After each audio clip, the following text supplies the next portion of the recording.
All right, good morning, guys. Got a video that I'm going to share.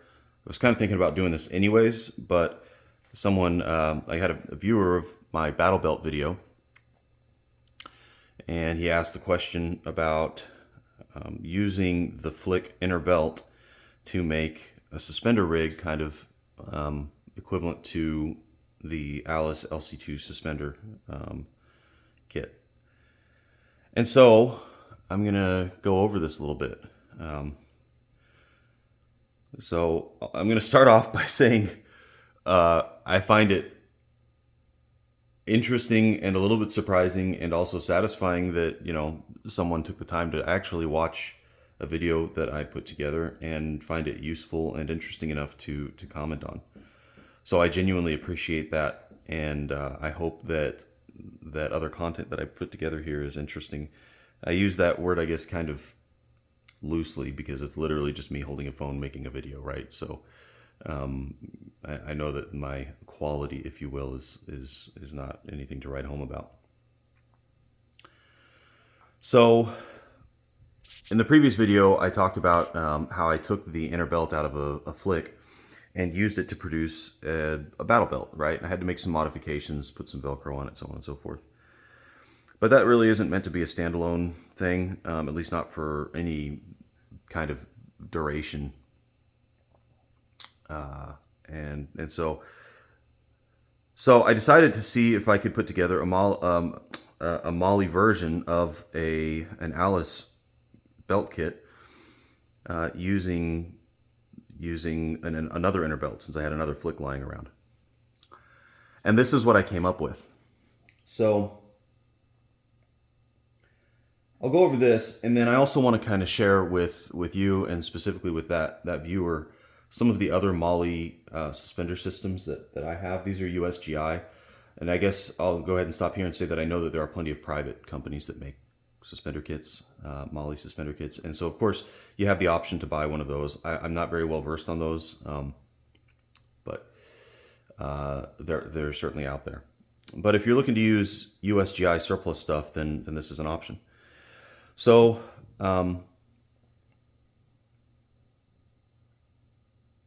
let me, I guess, start first with a breakdown on the kit. Come over here to the left so that you can see what I've got.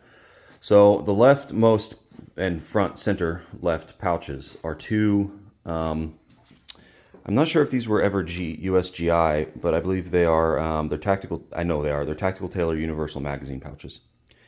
Okay, I bought these at a surplus store, got 4 of them. So I have 2 here, and then I'll show on the other side I have 2 more. These magazine pouches are fantastic, and they're fantastic because they're so versatile. I'll grab a few different objects here in a few minutes, and I'll show you just how flexible they are. But they can hold up to 3 AR mags because of the cinch strap here.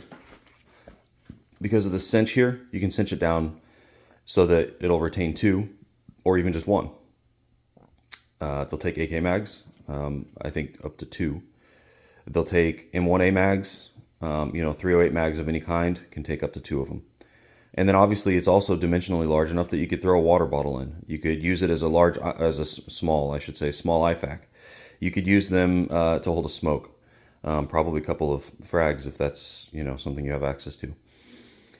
You can do so many different things with these universal magazine pouches, and that is sort of a theme for this belt kit, and I think probably should be a theme for most, is the idea of sort of flexibility and adaptability for the pouches.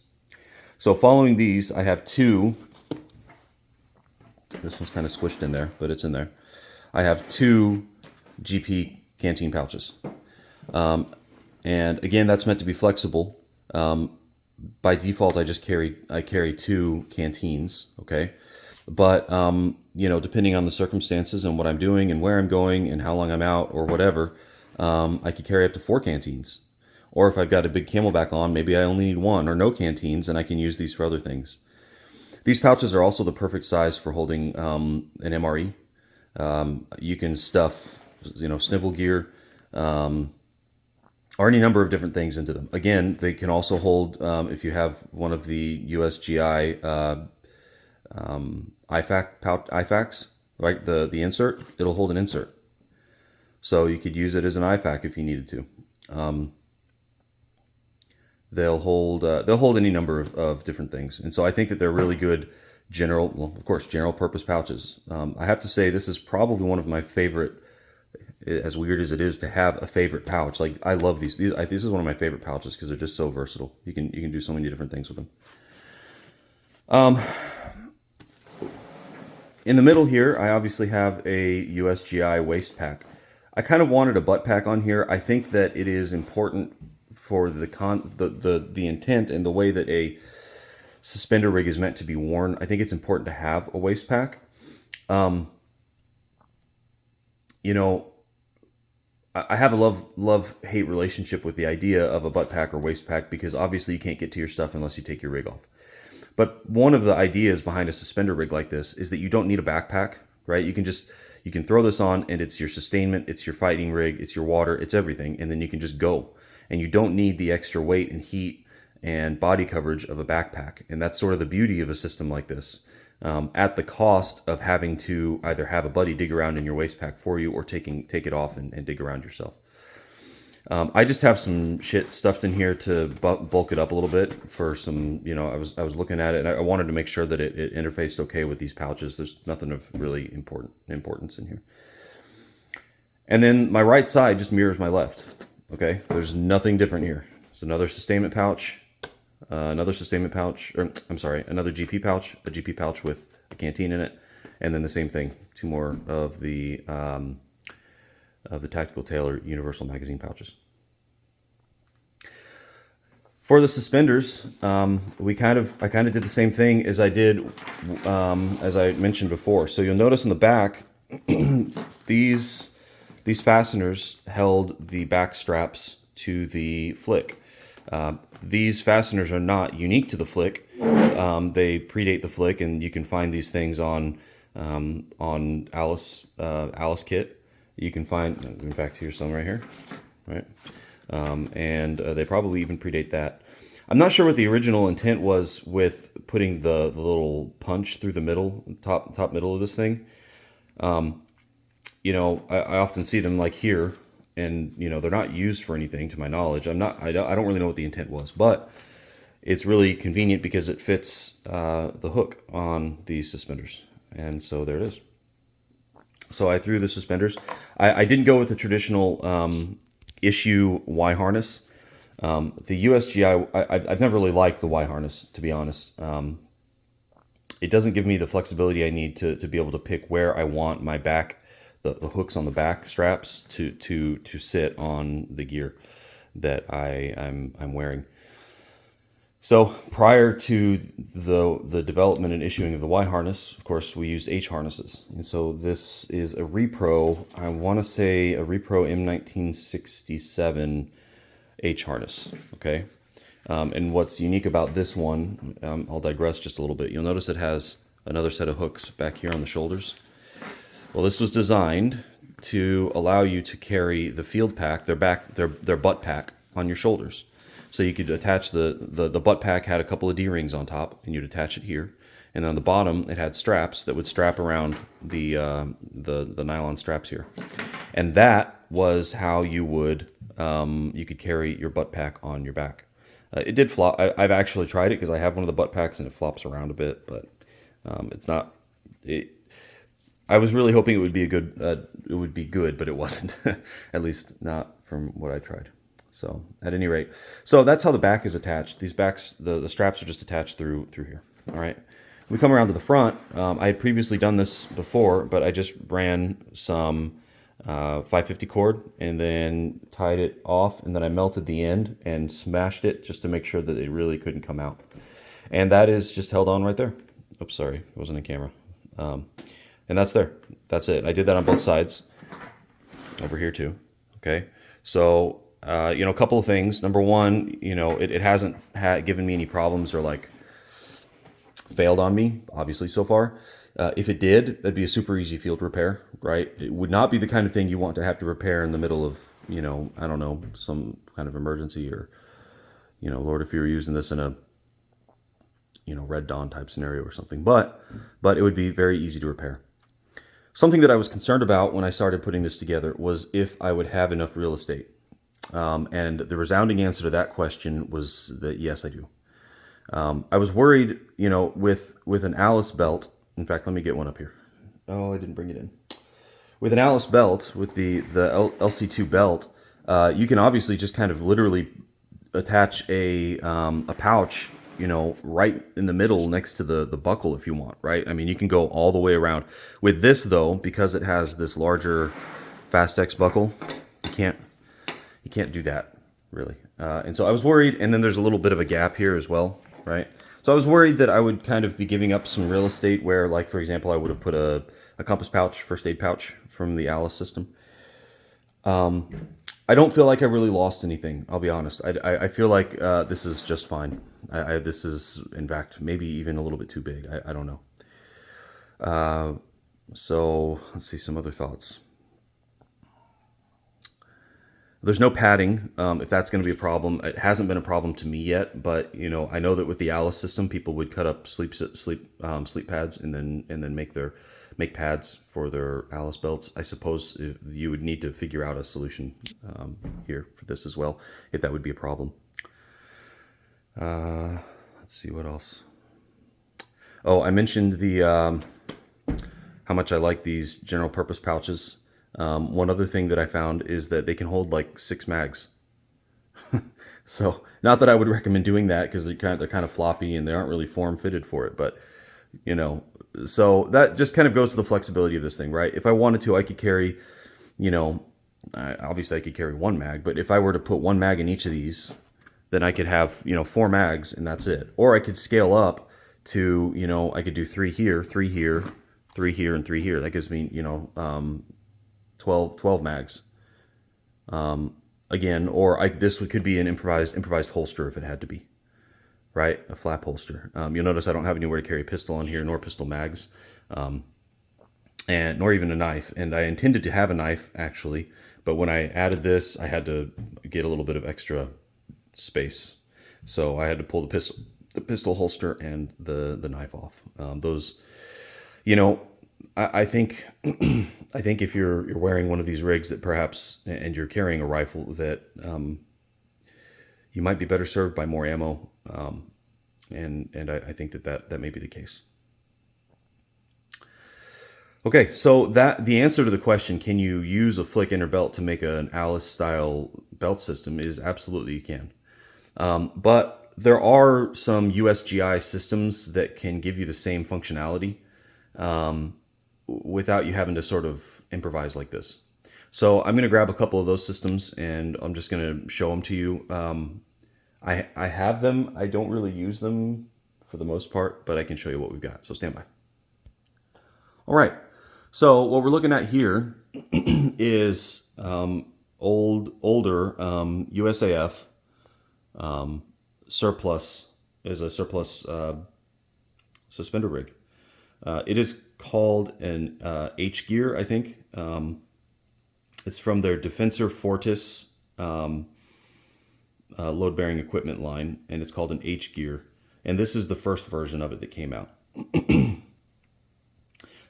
They have different sizes, so it's not a one-size-fit-all. You have to, it is adjustable a little bit. Let me get it flipped around real quick. Well, yeah, let me flip it around and I can show you. All right, so it's adjustable by lifting this up here, and then you can adjust this sort of accordion style strap here. All right, so you can adjust it. It's got a little mat pouch back here. I don't know how useful that really would be ultimately. And the shoulder straps here are fairly thin. Okay, this isn't a bad rig. It's too small for my fat ass, I guess. But it fits my son really well. So I made this for him as a hunting rig. So when we go hunting on our property, we don't do a whole lot of walking or anything, but there's still some stuff that I want him to have on hand. All right, I want him to have a knife, so you can see that I've hooked that through here, through this this webbing there. I want him to have water, so I give him a canteen, which has been taken out. I want him to have his hunter orange stuff with him, so I went ahead and strapped the hat up here, and this holds his hunter orange vest. And when he's got that on, he fills this with his snacks or whatever he wants. I threw a flashlight here. This is a Streamlight Streamlight 1L1AA. I love those flashlights. They take multiple different kinds of batteries, so it's really cool. And then I wanted him to have an IFAK, so I threw his IFAK in right here. So just some basic stuff to have on your person while you're out, you know, doing shooty things with guns. So this is definitely an option if you're looking for something out of the box that's intended for to sort of be LBE, almost in the style of Alice suspenders. Okay. I don't have a lot bad to say about this, to be honest. You do lose some real estate here where the accordion thing is. Okay. But I think that it's perfectly capable of doing the job. I don't like when I'm looking at suspender systems, I don't like really to have a lot of upper body coverage. This, I think, is questionably useful. I mean, it gives you a place to mount some stuff on your shoulders, going back to that M1967 or whatever it was system that I use, the suspenders that I use, you know, where they tried to let you mount a butt pack up there, and it didn't really work out that well. You know, here you could put a sustainment pouch up here, right? A USGI sustainment pouch probably, and you could really have something up there, and then a waist pack down here, and you've got plenty of sustainment on your back in that case. Like you're good. I do think this was fairly well thought out. I don't know how popular or how well used it was, but so this is one option. So let me go ahead and pause and I'll grab another. And this is the second version of the Defensor Fortis HGEAR line. It's just their V2. You can see that they added a ton more PALS webbing down here. They got rid of the horizontal PALS webbing here and went with vertical. You know, I suppose that would allow you to, it's only 2, 4, really 4. So I guess you could get a couple of magazine pouches mounted a little bit higher if you wanted them to be higher for some reason. I'm not exactly sure what the intent is with that. I was playing with this for a while. I actually had this loaded up and I just, I took everything off and I went with the flick belt, to be honest. This is adjustable. The adjustment system is like the flick. You see it's got this T shape here, right? And so you can just adjust that and make this as large or small as you need it to be. And again, we retain from the first version the ability to mount stuff on the back. So that's kind of cool. Let me flip it around real quick. And we can again see in the tag, there it is, DFLCS V2 HGEAR. And like I said, it's their V2. Once again, I don't really hate this. I thought I would love it because of how padded this. I mean, these shoulder straps are incredibly padded, and they just didn't do it for me. I don't know. And I feel like it's really well thought out again and well designed. Like I don't have any complaints in that department, but I just it was almost like it's overbuilt, I guess, maybe, you know, when something like the flick inner belt is able to satisfy what I need. It was just a little overkill, maybe.